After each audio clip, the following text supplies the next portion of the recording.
స్కూల్కి వెళ్ళొద్దురా, స్కూల్కి రావద్దు, మనం ఈరోజు ఆడుకుందాము అంటే వెళ్ళకూడదు. అలాంటి వాళ్ళు అన్నమాట పాపులు. ఈరోజు బాగా చదవవసరం లేదులే, హోంవర్క్ రాయిపోయినా పర్వాలేదు, ఏమనరులే అంటే ఇప్పుడు ఏమనరా? హోంవర్క్ చేయకపోతే ఏమవుతుంది? మంచిగా లేకపోతే ఏమవుతుంది? సో మనం చదువుకోవాలి అంటే, మనం అన్నిట్లో బాగుండాలి అంటే ఖచ్చితంగా మనకి డిసిప్లిన్ చాలా అవసరము. డిసిప్లైన్గా ఉంటేనే మనకు చదువు వస్తుంది. డిసిప్లైన్ ఉంటేనే మంచి మాటలు వస్తాయి, తెలివైన మాటలు. జ్ఞానం అంటే డిసిప్లైన్గా ఉండాలి అంటే ఎందుకు? అదే జ్ఞానం. టీచర్ చెప్పినట్టు, టీచర్ చదవమన్నట్టు, టీచర్ ఏం చెప్తారో అది వింటే అదే మనకు వచ్చేటువంటి జ్ఞానం. సో ఆ జ్ఞానం కోసం ఏం చేయాలి? మనము ఏం చేయాలి చెప్పండి? దానికోసం మనం మాట వినాలి, టీచర్స్ మాట వినాలి, స్కూల్ ఎగ్గొట్టకుండా ఉండాలి. అలాగే వచ్చినప్పుడు టీచర్స్ చెప్పినట్టు వినాలి. విన్నప్పుడే మనం మంచి స్థితిలోకి వస్తాం, మంచి క్లాస్ ఫస్ట్ వస్తాం, మంచి హ్యాండ్ రైటింగ్ వస్తుంది. సో ఈ విషయాలన్నీ కూడా మనం ఏం చేయాలి? జ్ఞానంతో ఉండాలి. కొంతమంది చాలా తెలివిగా ఉంటారు. ఏది జరిగినా, ఏదైనా మంచి విషయాలు జరిగితే పేరెంట్స్ కూడా ఎంత తెలియాలి వాళ్ళు, మేమే మా పిల్లోడు బాగా చేసుకున్నాం, మేము అందుకే మా పిల్లోడు ఇలాగయ్యాడు అంటారు. ఏదైనా కొంచెం చిన్న బలహీనత ఏదైనా జరిగిందనుకోండి, బ్యాడ్, అప్పుడు స్కూల్ మీద దోసేస్తారు. అది మంచిదా? స్కూల్లో ఏమైనా బ్యాడ్ థింగ్స్ జరుగుతున్నాయా? ఎస్పెషల్లీ మన స్కూల్లో అలాంటి జరగడానికి లేవు. సాధ్యమైనంత వరకు చాలా కేర్ఫుల్గా ఉంటున్నామా లేదా? ఉంటున్నామా? సో కాబట్టి అందరూ ఎందుకు ఇంత కేర్ఫుల్గా ఉంటున్నామంటే, మనం ఏం చేస్తున్నాం ప్రతిరోజు? It is very valuable for the prayer చేయడం వలన ఈ ప్రేయర్ అనే మాట చాలా వాల్యుబుల్. గాడ్ అనేటువంటి మాట చాలా వాల్యుబుల్ అంటే విలువైనది. మనం దేవునికి ప్రేయర్ చేస్తూ, దేవుడు ఉన్నాడని నమ్ముతూ అలా ఇష్టమైనట్టు చేయకూడదు. చాలామంది ఏం చేస్తారు? ఒకటి చెప్తారు, ఇంకొకటి చేస్తారు. అవునా? మీకు చెప్పింది చేయకుండా స్కూల్లో ఏదైనా ఆపామా? ఆపలేదు. సో అలా చెప్పింది చేస్తేనే దేవుడు కూడా మనల్ని ఇష్టపడతాడంట.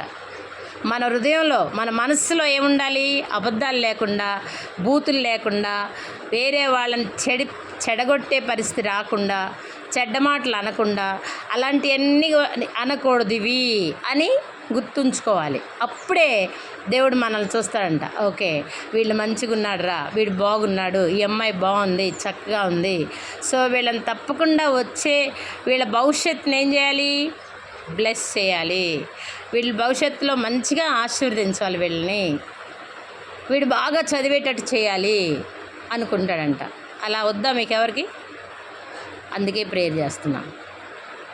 మనం వేరే విషయాల కోసం ఏమైనా చేస్తున్నామా? ప్రేయర్ చేస్తే వేరే ఏమైనా తగిలిస్తున్నామా? కాబట్టి ప్రేయర్ చేస్తే దేవుడు తప్పకుండా మనకి సహాయం చేస్తాడు. అదే జ్ఞానంగా ఉండండి, మంచి మాటలు నేర్చుకోండి, తెలివిగా ఉండండి, వివేకంగా ఉండాలి. వివేచన మనకు చాలా అవసరం.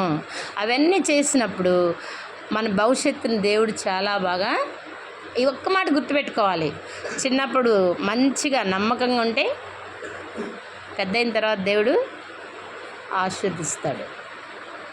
మనం నమ్మకంగా ఉండాలి అని ప్రయత్నం చేయాలి, అంతేగాని వేరే ఆలోచనలు, తలంపులు రాకూడదు. అలాగే చదువు రాని వాళ్ళు ఏం చేయాలి? క్లాస్ వెనకబడిన వాళ్ళు ప్రేయర్ చేసుకోవాలి. నాకు బాగా చదువు రావాలి.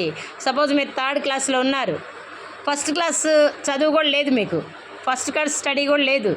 అప్పుడు ఏం చేయాలి? వాళ్ళు, నేను వెనకబడి ఉన్నాను, 1st క్లాస్ వాళ్ళతో కూడా నేను చదవలేకపోతున్నాను, నేను కూడా 3rd క్లాస్లో వాళ్ళతో కలిసేలాగా నాకు సహాయం చేయమని అడగాలి.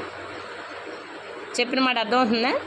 సో అలాగే ఎవరైనా వెనకబడి ఉన్నారనుకోండి, ఆ వెనకబడినంతా మరలా ఏం చేయాలి? కష్టపడాలి, కొంచెం బాగా చదవాలి, వీళ్ళతో పాటు నేను కూడా రీచ్ అవ్వాలి, వీళ్ళతో పాటు నేను కూడా క్వశ్చన్ ఆన్సర్స్ నేర్చుకోవాలి, అన్నీ నేర్చుకోవాలి అని ఆశ, కోరిక ఉండాలి మనకి. చెప్పింది చక్కగా వినాలి, చెప్పింది చేయాలి. అలా చేసినప్పుడు తప్పకుండా దేవుడు కూడా సహాయం చేస్తాడు. మనం చర్చికి వెళ్తున్నాము, సండే స్కూల్కి వెళ్తున్నాము, గుడికి వెళ్తున్నాము. ఆ గుళ్ళో దేవుడు కానీ చర్చిలో దేవుడు కానీ చదవాల్సిన అవసరం లేదయ్యా, ప్రేయర్ చేస్తే నేను ఇస్తానన్నాడా? అనలా. ఎందుకు ఇస్తాడు? జ్ఞానం ఇస్తాడు దేవుడు చదువుకోవడానికి. అర్థమైందా? చదువుకోవడానికి జ్ఞానం ఇస్తాడు. ఆ జ్ఞానాన్ని మనం ఉపయోగించుకోవాలి. ఆ జ్ఞానం ఉపయోగించుకొని చదవాలి. మీరు చదవకపోయినా పర్లేదు, హాయిగా ఆడుకోండి, సండే స్కూల్కి వచ్చి చర్చిలో మంచిగా టైం పాస్ చేయండి, నేను ఇస్తాను అనలా. అన్నాడా? ఎవరైనా సరే అలా చెప్పకూడదు. ఎక్కడికి వెళ్ళినా మనం ఏం చేయాలి? చదవాలి. మన డ్యూటీ మనం చేయాలి. ఇప్పుడు నేనున్నాను అనుకోండి, క్లాస్ చెప్పకుండా లేకపోతే స్కూల్ చూసుకోకుండా నా సొంత పనులు చూసుకున్నాను అనుకోండి, దేవుడు ఒకరోజు ఏమడుగుతాడు?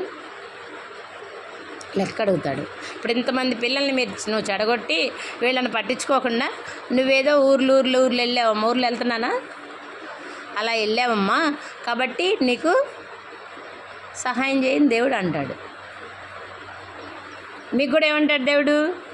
ఇప్పుడు బాగా చదవకుండా టైంపాస్ చేసి తర్వాత మాకు అది రాలేదు, మీ ఏజ్ ఆగుద్దా? ఆగదు కదా. సో మాకు అది రాలేదు, ఇది రాలేదు, వీడి క్లాస్కి ఎలిజిబుల్ కాలేదు, వెనకబడిన పిల్లల్ని, చదవలేని పిల్లల్ని ఎందుకు తీసుకొస్తున్నారు మన స్కూల్కి? వాళ్ళకి చదువు నేర్పించాలని. అంతేనా? అది గుర్తుంచుకోవాలి. ప్రతిరోజు నేను చెప్తున్న మాటలే ఇవి. అందుకని మీరు బయటికి వెళ్ళేటప్పుడు కానీ వచ్చేటప్పుడు